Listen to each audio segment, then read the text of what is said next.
సంవత్సరాల తరబడి ఎన్ని మందులు వాడినా మీ మోకాల నొప్పులు తగ్గట్లేదా? ప్రాణ పెయిన్ క్లినిక్ లో అత్యాధునిక చికిత్స. ప్రస్తుతం మనతో పాటు ఉన్నారు మాజీ జేడీ జై భారత్ పార్టీ వ్యవస్థాపక అధ్యక్షులు జేడీ లక్ష్మీనారాయణ గారు. ఒక్కసారి ఆయనతో కొన్ని విషయాల మీద మాట్లాడదాం.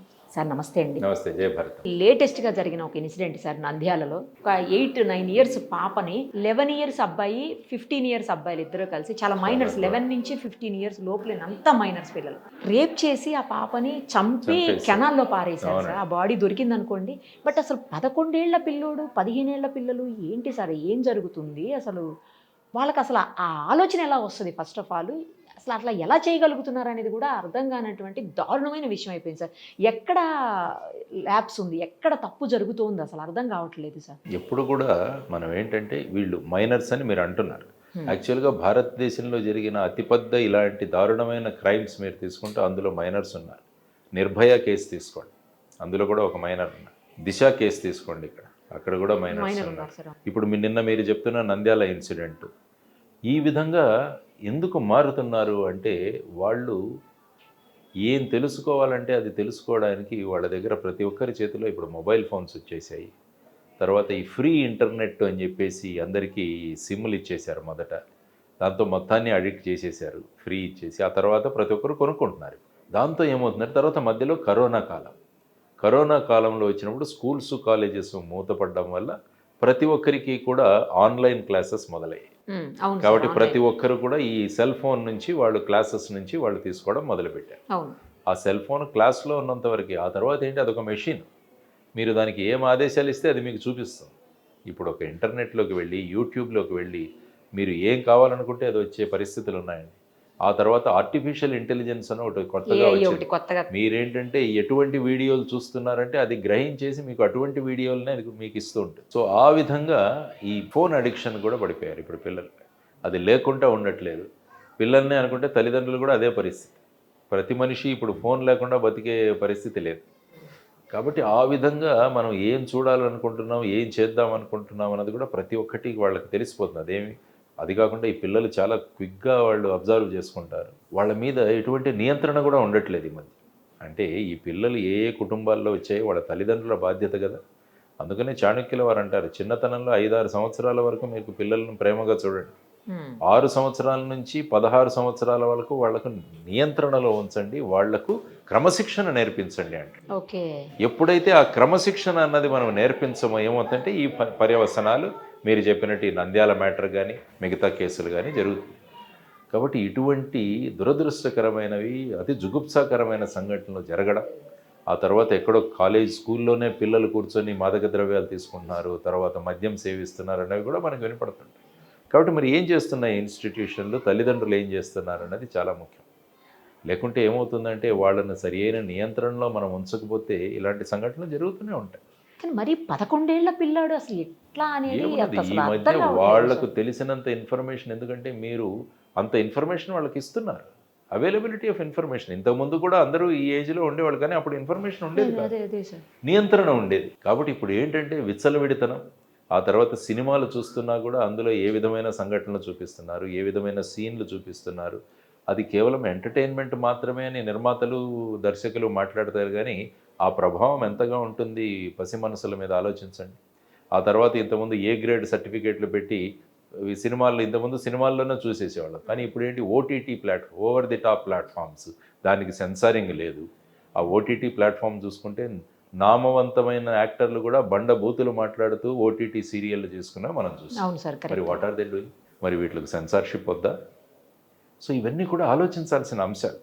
కాబట్టి మీరు అన్నట్టు డ్రగ్స్ గురించి ఏ విధంగా మాట్లాడారో ఇది కూడా ఒక తీవ్రమైన సమస్య. ఎందుకంటే మానసిక రోగులుగా మారిపోతున్నారు, మృగాలుగా మారిపోతున్నారు. మనం ఒక 2 రోజులు దాన్ని చూస్తాం, మృగాలు, మానవ మృగాలు ఇవన్నీ అంటాం, కానీ ఆ తర్వాత సంఘటనలు జరుగుతూనే ఉన్నాయి. సో వీటన్నిటికీ మూలాల్లో వెళితే 3 అంటాను నేను ఎప్పుడు, ఇల్లు, గుడి, బడి. ఈ 3 చాలా ముఖ్యమైన విషయాలు ఒక మనిషి యొక్క ఆలోచనలను ప్రభావితం చేయడానికి. ఇంట్లో ఉండే అమ్మా నాన్నలు, బడిలో ఉండే ఉపాధ్యాయులు, గుడిలో ఉండే వీరు, మన ఏ రిలీజియన్ అయినా కావచ్చు, వారందరూ దర్శనాలకు వచ్చినప్పుడు వాళ్ళ మీద, వాళ్ళ ప్రవర్తన మీద ప్రభావం పడేటట్టు చూడగలగాలి.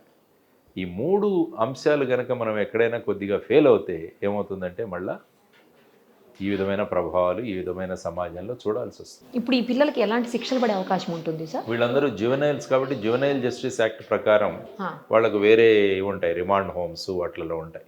కానీ మొన్నటికి మొన్న ఒక కేసు ఐ థింక్ మహారాష్ట్రలో జరిగింది. అందులో జువెనైల్ అయినా కూడా జడ్జి గారు ఒప్పుకోలేదు. వీడు చేసిన కృత్యం ఎంత దారుణంగా ఉందంటే వీడిని you should try him like A regular accused. Okay. అంటే వీళ్ళకి ఏమంటుందంటే శిక్ష పడినా కూడా వీళ్ళని రిమాండ్ హోమ్స్లో వీటిని పెట్టి వీళ్ళలో మార్పు తెచ్చేదానికి ప్రయత్నిస్తాం. జువెనైల్ జస్టిస్ యాక్ట్ అని ఉంటుంది మన దగ్గర, జేజే యాక్ట్ అంటారు దాని ప్రకారం. కానీ ఏమవుతుందంటే ఈ జువెనైల్ యొక్క డెఫినేషన్ కూడా తగ్గించుకుంటూ వస్తున్నారు. మొదట 18, తర్వాత 16, 14 ఆ విధంగా తగ్గిస్తూ వస్తారు. కానీ దీన్ని చూసి మనం నేర్చుకోవాల్సింది ఏంటి, సమాజం ఇలా తయారవుతుంది ఏంటి అన్నది మనం చూడాల్సిన అంశం. కాబట్టి ఇది అందరి మేల్కొనవలసిన ఒక ప్రధానమైన ఇన్సిడెంట్.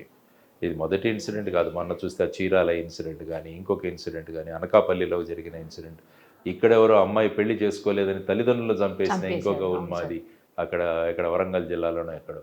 ఇవన్నీ కూడా రోజు చూస్తుంటే ఇవే కనిపిస్తుంటాయి. ఇంకోటి తండ్రి పాపని మొన్న పిల్లని తీసుకెళ్ళి ఇవంటే ఏంటంటే మానసిక వికృతాలు. సో మనుషులు బేసిక్గా మ్యాన్ ఈజ్ ఏ యానిమల్.